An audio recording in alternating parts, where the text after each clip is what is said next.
hopping on the Periscope today.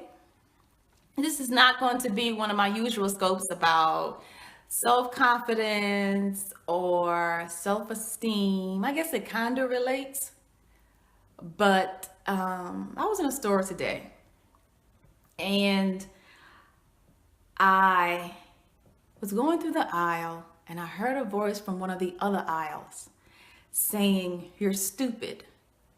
You don't even know what you're supposed to get. Why did I even bring you in here?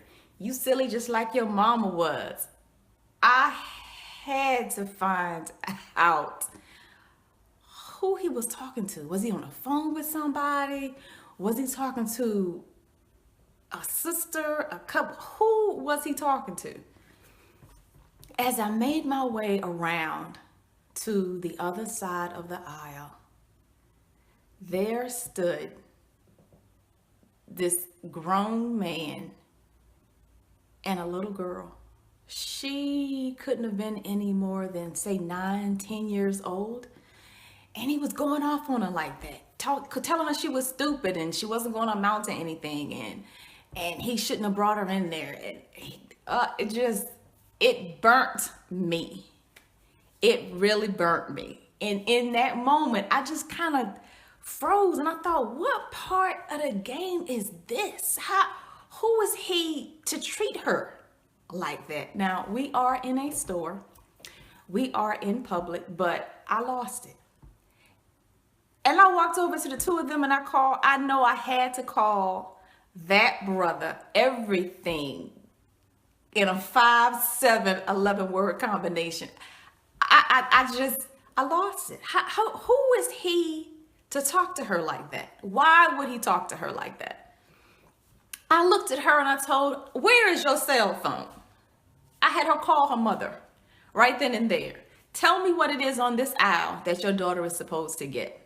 Because the mistake that you laid with 19 years ago is destroying her self-esteem and her self-confidence and her self-image."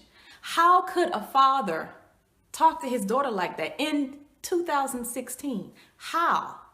How do you say things like that to another person? To a person you had part in creating. You're part of the reason that person is here on earth. Why would you treat them so horribly?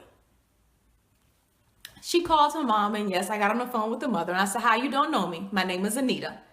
But I'm in this aisle with this mistake you made 9, 10 years ago with the daughter." Like I said, I had the mom tell me what on the aisle the daughter needed and what she was supposed to pick up. I walked with them to the cash register to ensure that he bought what it was the little girl picked up off the aisle.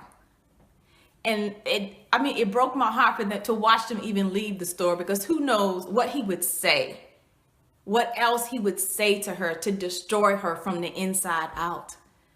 From that moment that I saw them leave the store. I know it's tough out there. I know it's crazy out there. But to the grown men, I make a plea and I ask your nieces, your daughters, your cousins, your aunts, whatever females you have in your life, if you don't have anything positive to say about them, then don't say anything at all. And for those of you that have court cases and where you're going to actually decide whether or not you get visitation, deny it. And if this shocks you, don't write me, don't email me. It's not going to offend me. I'm not going to read it. Deny the visitation. It is so much better for her to spend time with people that love, care, and want her there than to spend time with somebody like you who's going to insult her and treat her so horribly. It is better for her to have, they're both painful, but it's better for her to have that void than to have your dysfunction and your immaturity as scars that she carries with her through time as an ever-present scar of your dysfunction and immaturity, your lack of an ability to step into the position of, 1, being a grown man, and 2, being a father. And miss me with all that conversation about, well, a person can't give you what they don't have. If he didn't have a father, then he doesn't know how to be one. This is 2016 and not 1916. It's everywhere. You've got TD Jakes coming out.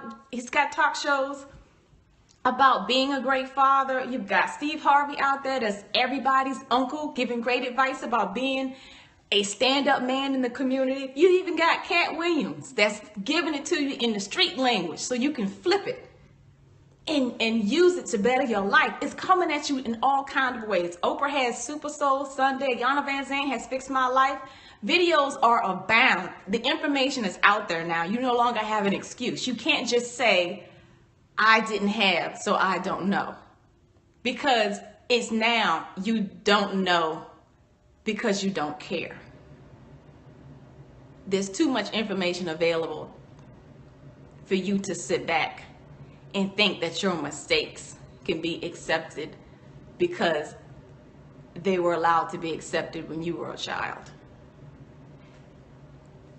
It just blows my mind. You know, I have a good friend that says the reason I'm not married today, and though I had a lot of tumultuous dysfunction in my childhood, I did have two very stand-up men in my life when I was growing up, and they were my grandfathers.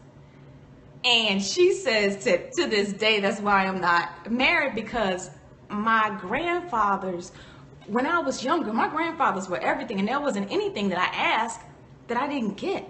I mean, I watched them care for my grandmothers, whom during my lifetime didn't work out of the home. During my lifetime, my grandmothers cared for the home, cared for the children, cared for the grandchildren. And my grandfathers were great stand-up men that were about providing for their families and about caring for their families, not about how they could tear them down, destroy them, or make them feel worse than what they were feeling. The definition of a man somehow in our society today has changed. Like I said, it used to be about how you could provide, how you could care for. When a man cares for a woman, he cares for her in whatever position he can have until the position he wants opens up. And that's whether it's uncle, whether it's from a romantic standpoint. There are some uncles that had to step into father roles.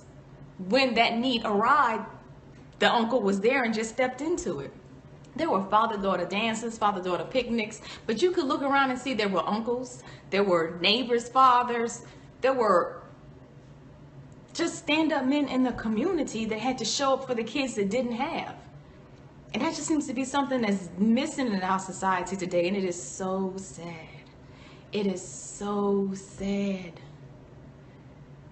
to see so many not being cared for and not being provided for. I can only hope that the interaction between me and those three people, the dude, the daughter, and the mom, that something in their life would change, that would make the situation better for the daughter.